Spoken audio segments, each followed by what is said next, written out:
Hello students. तो आज हम जिस टॉपिक के ऊपर आर्टिकल लिखने जा रहे हैं, ये 10th के बोर्ड में आर्टिकल है, ये सेट हुआ है ऐसे में। तो इसके लिए मैंने ये टॉपिक आपके लिए प्रिपेयर किया है। 10th 12th 8th या फिर कोई भी बोर्ड का एग्ज़ाम हो जहाँ पे ये सेट होने के पूरे चांसेस हैं।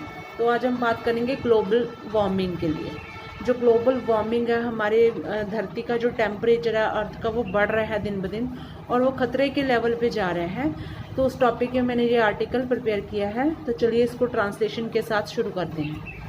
Global warming is a critical problem of the entire world. जो ग्लोबल वार्मिंग है, धरती का बढ़ता हुआ तापमान है, वो क्रिटिकल, बहुत ही खतरे के लेवल के ऊपर ये प्रॉब्लम जा चुकी है इंटायर वर्ल्ड, पूरे विश्व में।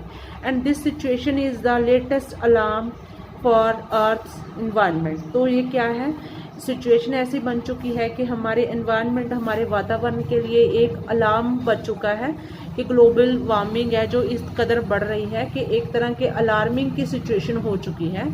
Global warming is indicator the gradual rise of overall temperature of atmosphere on earth. धरती का जो टेम्परेचर है तो उसका ग्रेजुअल राइज मतलब वो अपनी हाईएस्ट पीक पे है, खतरे के निशान से ऊपर जा रहा है। ओवरऑल टेम्परेचर है वो बढ़ रहा है धरती का। There are various activities that are taking place which are responsible to increasing temperature. यहाँ पे धरती पे बहुत सारी एक्टिविटीज़ ऐसी हो रही हैं जिनसे जो मतलब टेकिंग प्लेस यहाँ पे चल रही हैं, which are responsible to increasing temperature, जो कि धरती के तापमान को लगातार बढ़ा रही हैं।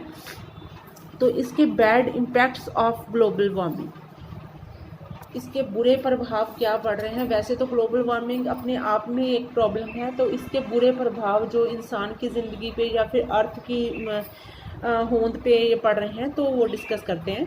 अवर ग्लेशियर्स आर मेल्टिंग रैपिडली। हमारे जो ग्लेशियर्स हैं, पहाड़, बर्फ़ के पहाड़ बने हुए हैं जो हमारी नेचर ने हमें बहुत से गिफ्ट दी हैं, तो वो भी हमारी नेचर का एक हिस्सा है। ग्लेशियर्स हैं हमारे, वो पूरे मतलब बहुत रैपिडली, बहुत तेज़ी से वो पिघल रहे हैं और नदियों में वो बर्फ़ के टीले हैं जो आम घूमते देखे जा सकते हैं। अब नेट पे हम सर्च करेंगे तो सोशल मीडिया पे भी ये वीडियोस काफ़ी वायरल हो रही हैं कि बर्फ़ के बड़े बड़े पहाड़ हैं वो मेल्ट होके तो वो नदियों में मिल रहे हैं, जिससे बहुत ज़्यादा फ्लड की सिचुएशन पैदा होती है या बहुत सारे तूफ़ान आने की हो, सुनामी वगैरह आने की जो होती है प्रॉब्लम है, वो आ सकती है, जिससे कि बहुत लाखों में करोड़ों में जो ह्यूमन लाइफ का लॉस हो सकता है।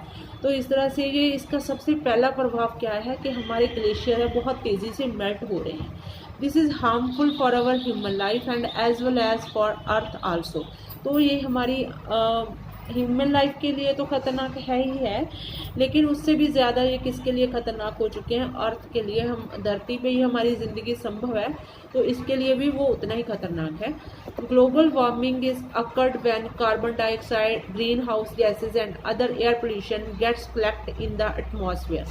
तो ये ग्लोबल वार्मिंग अकर्ड कब ये पैदा होती है, मतलब कब होंद में आती है ग्लोबल वार्मिंग, जब carbon dioxide gas and green house gases होती हैं, जो मीथेन वगैरह का मिक्सचर होता है, एंड अदर एयर पोल्यूशन, जहाँ हवा में और बहुत सारे पोल्यूशन है जो फैक्ट्रीज के द्वारा या फिर हमारी गाड़ियों का पोल्यूशन जो होता है उससे द्वारा इकट्ठा होके इन द एटमॉस्फेयर वो वातावरण को हमारे को ख़राब करती हैं। एब्जॉर्ब द सोलर रेडिएशन, तो ये जो पोल्यूशन इकट्ठा होके हमारा सोलर रेडिएशन है, जो हमारे सोलर सिस्टम का फंक्शन है नेचर ने बनाया हुआ, तो उसको अब्जॉर्ब करती हैं, तो उसके अच्छे इफेक्ट धरती पे आने ही नहीं देती। तो इसका रिजल्ट क्या है कि ओजोन में भी हमारी जो ओजोन लेयर है हमारी सोलर सिस्टम में, उसमें भी छेद हो चुका है। It is also known as green house effect, इसको एक ग्रीन हाउस इफेक्ट भी माना जाता है। The most evident cause of global warming are industrialization. इसका सबसे बड़ा ग्लोबल वार्मिंग का कारण क्या है, इंडस्ट्रियलाइजेशन, जो कि हमारी फैक्ट्रीज बढ़ रही हैं, हर जगह पे इंडस्ट्री, जो खेती के लायक ज़मीन है उस पर भी इंडस्ट्रीज लग रही हैं। अर्बनाइजेशन या फिर शहरीकरण हो रहा है, गांव से निकल के लोग बड़े बड़े शहरों में सेट होने जा रहे हैं, तो वहाँ पे बहुत रिक्वायरमेंट के अकॉर्डिंग वहाँ पे बड़ी बड़ी बिल्डिंग्स बन रही हैं।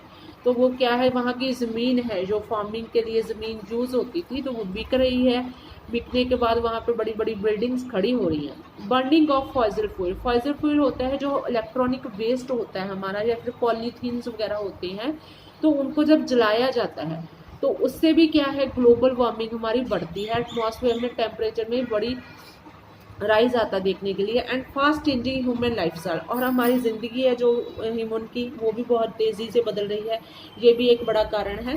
These activities led to increasing emission of green houses gas like methane, nitrous oxides. तो इन सारी जो एक्टिविटीज़ हम लोग कर रहे हैं, तो इंक्रीजिंग एमिशन, इनका प्रभाव है किस पे पड़ रहा है, ग्रीन हाउस गैसेस कौन सी होती है, methane and nitrous oxide.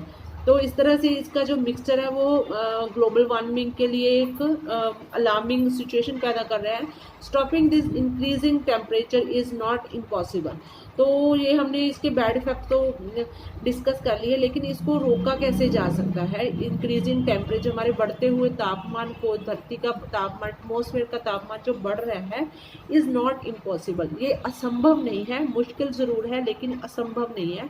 It can be stopped when combined efforts are put in, जब हमारे इकट्ठा होके, मतलब इंसान है वो इकट्ठा होके एफर्ट्स, पूरे यत्न करें, are put in our individual life and in social life also.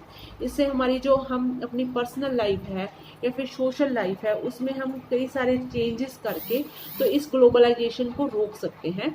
Through social media we can aware people, तो हम सोशल मीडिया आजकल बहुत, फेसबुक है, व्हाट्सएप है, या फिर यूट्यूब वगैरह है, तो इस पर हम अच्छी तरह से लोगों को अवेयर कर सकते हैं सोशल मीडिया पे टुवर्ड दिस अलार्मिंग सिचुएशन। जो अलार्मिंग सिचुएशन, जो खतरे की घंटी बज चुकी है, तो उसके अकॉर्डिंग हम अपना यहाँ पे लोगों को अवेयर कर सकते हैं। वे प्लांटिंग मोर ट्रीज, और हम क्या कर सकते हैं, ज़्यादा से ज़्यादा हम ट्रीज़ प्लांट कर सकते हैं, उगा सकते हैं।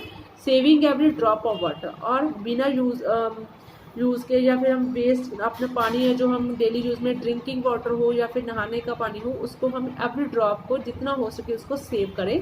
और अवॉइड कटिंग ट्रीज, और अपने जो पेड़ पौधे हैं, जंगल हैं, उनकी कटाई को रोकें, are the most effective ways to stop global warming. तो ये 3-4 तरीके ऐसे हैं जिनको अपनाने से हम जो ग्लोबल वार्मिंग की सिचुएशन बन चुकी है उसको रोक सकते हैं। तो स्टूडेंट्स, आप इसको टॉपिक को ज़रूर अपने माइंड में रखिए। ग्लोबल वार्मिंग का बहुत छोटा सा टॉपिक है, ईजियर लैंग्वेज में मैंने आपको ये प्रिपेयर करवाया है। तो मिलते हैं एक नए वीडियो, नए टॉपिक के साथ। Till then take care and subscribe my channel, share with your friends.